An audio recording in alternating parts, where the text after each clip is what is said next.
can we work as a team? How can we better our radio communications through the aid of our non-flying co-pilots? Hey everyone, Jason Schapper here, MzeroA.com, joined by my lovely, lovely lady, Magda. Hi, MzeroA Nation. You're listening to the Commercial Pilot Podcast, brought to you by our #1 rated online ground school, MzeroATrial.com. Take a free 2-week, no strings attached trial of our #1 rated online ground school. See the science of learning infused in everything that we do. Check out the webinars. There's a lot of amazingness. Is that a good word to use? It's just amazing. The animations, Good point. yes, the new learning management system, the science of learning behind it. It just There's a lot of amazing stuff, and yes, more is coming and launching at AirVenture, at Oshkosh, at EAA, depending on where you're from. I've learned 3 things, and I promise I'll get into the content here. If you are from outside of the Wisconsin area, you just say you're going to Oshkosh.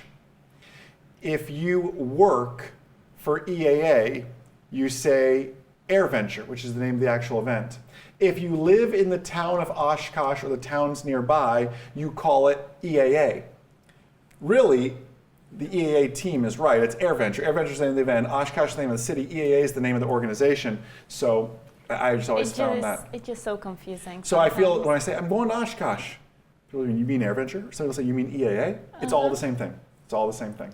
Anyways, Commercial Pilot Podcast, radio communications is the topic today, and how we can work with our non-flying co-pilots, commercial pilots, to better serve you. And commercial pilots at this point too, I hope you are working to serve as a mentor to some non-flying pilots or aspiring pilots, maybe some upcoming private pilots. I remember very early on, he wasn't a gentleman, he was a kid like I was. He was older than I was, and he went to Embry-Riddle. I thought, you know, like cue the music. He said, wow, someone went to Embry-Riddle. Like, you know, I was like 17 years old. That was like the coolest thing ever. Embry-Riddle wouldn't accept me. I mean, maybe that's why it was so coveted. It's like, wow, it's like going to Harvard or something. I could barely get into our local community college, let alone Embry-Riddle. That's a whole nother podcast, Commercial Pods. Doesn't matter where you went to school.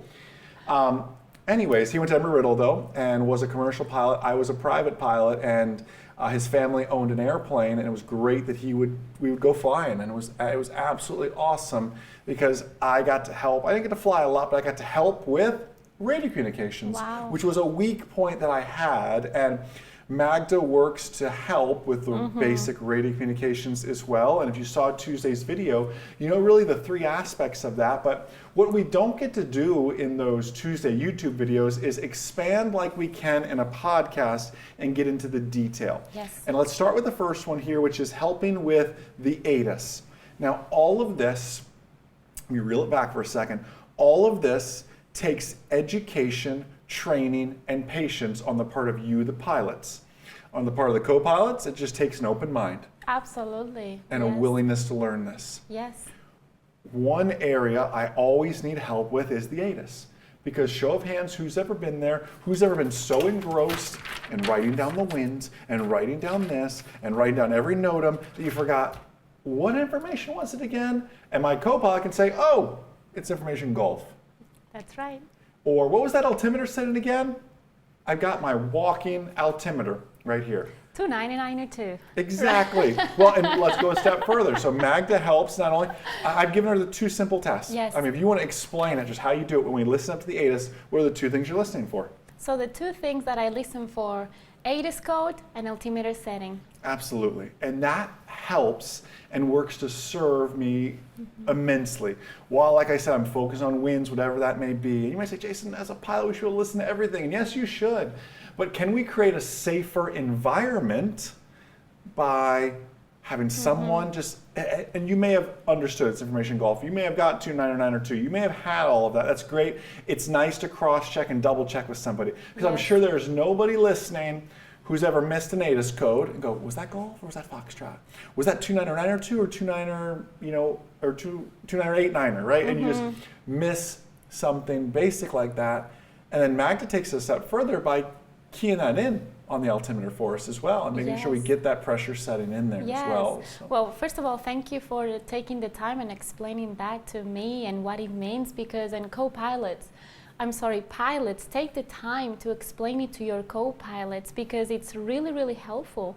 And I love it, honestly. I know it's, adding the altimeter setting, it's one click and, and just adjust it. But it makes me feel that I can be an asset, that I can help.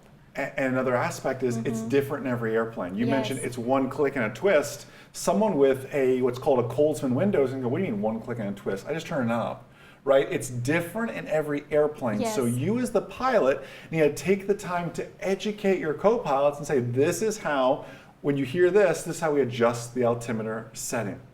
And also educate them on the abbreviations, right? 2-9er, 8-9er. Or the altimeter, 8-9er, they'll sometimes just say as well, and you just have to know what Yes. that actually means.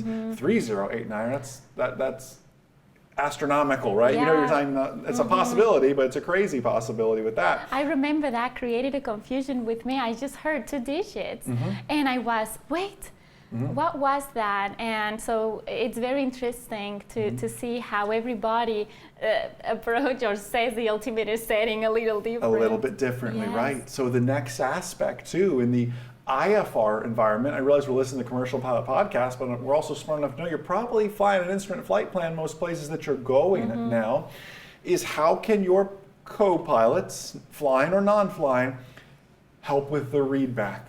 We write down craft, right? We get this big long clearance, and sometimes we get caught up on the route or the altitude or the frequency. And I teach you to always be thinking ahead a little bit as well, but Yes. that can prove very challenging with that.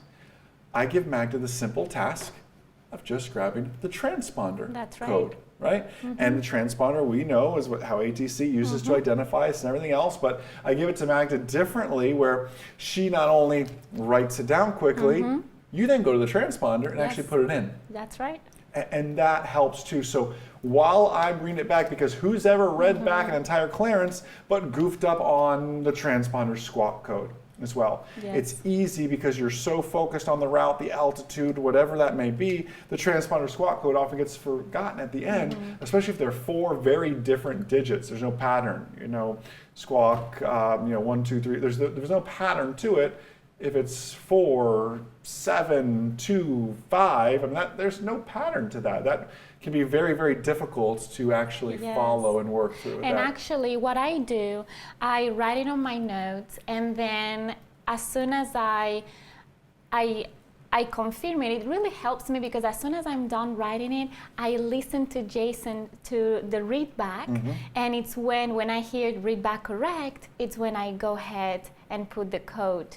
Well, sometimes even before that, though, Yeah. before that, you'll go and do that. You don't even wait for Yes. read back correct. Sometimes I'm reading it back and you're in there inputting that transponder squawk code in there as well. So that's not always the case, but if you need to also confirm it. And again, 9 times out of 10, I get the transponder squawk code. But the time or two I don't, it's nice to have Yes. somebody else do it. It's nice to have somebody do the basic programming in there as well. So, and something you mentioned in the Tuesday video, I want you to mention here as well, is about listening for our tail number and the power of really doing that, Wow, because yes. we're talking to commercial pilots who, yes, probably one day want to be flying an airliner, but right now their commercial pilot job could be flying for Cape Air or somebody small where they can hear the passengers in some Yeah. cases, or just flying some gentleman or some lady around in a 172 for all it could be. Yeah, so it share really that. helped me to know the tail number. So we fly, normally with 2-3 Mike Zulu, so I know that I love to talk, honestly.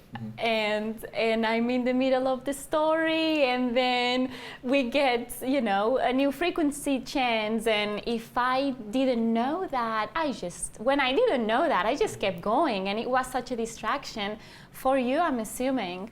And then I was feeling uncomfortable. So the power of learning the tail number is just amazing, because we can be talking and we hear 2-3 Mike Zulu and we all stop and we all pay attention, especially if we have other passengers on board as well. But that's a conversation that needs to Yes. happen before you leave the ground. And educating passengers, flying, non-flying, Yes. showing them where our tail number is, showing them how to listen, educating your passengers about how the radios even work. Yes. I've had passengers go to me literally, can they hear us right now? And I say, no, they can't hear.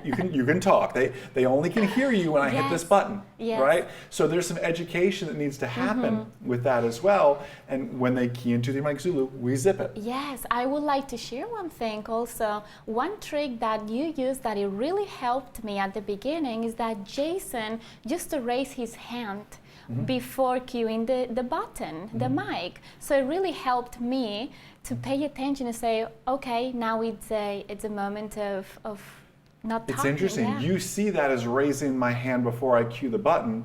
I would argue, and that does happen, I would argue it was I heard 2 3 Mike Zulu, and I would raise my hand, hear what they had to say, and then I'd hit the button, right? So there's probably a little bit of each of Yes. that, and that is something else you could teach. I mean, you can teach a new passenger who's very excited about flying in general or very nervous about flying in general. And sometimes people are nervous, they're a chatterbox, right? So you could educate them to listen to 3 Mike Zulu and remind them, hey, I'll raise my hand every time it's for us to help them, right?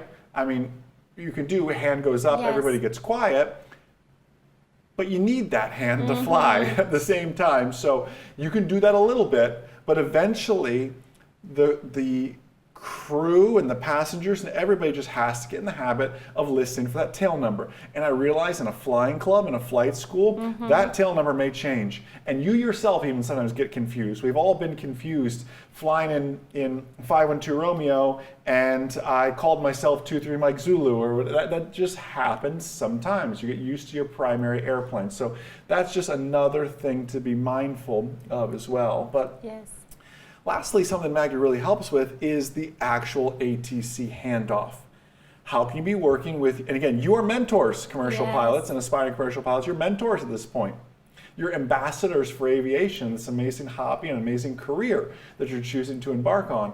How can you have your non-flying co-pilots help with the handoffs? First off, explaining to them why we have handoffs. I did this a little bit in the Tuesday video.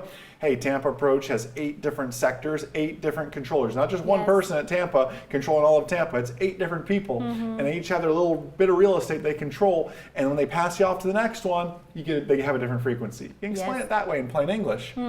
So Magda knows when they call up and say, 23 Mike Zulu, contact Tampa Approach on 118.6. While I am saying 118.6, 23 Mike Zulu, Yes. Magda's already a step ahead, right? Yeah, and it's wonderful because your readback is my confirmation of 118.6. Wow, what a good point.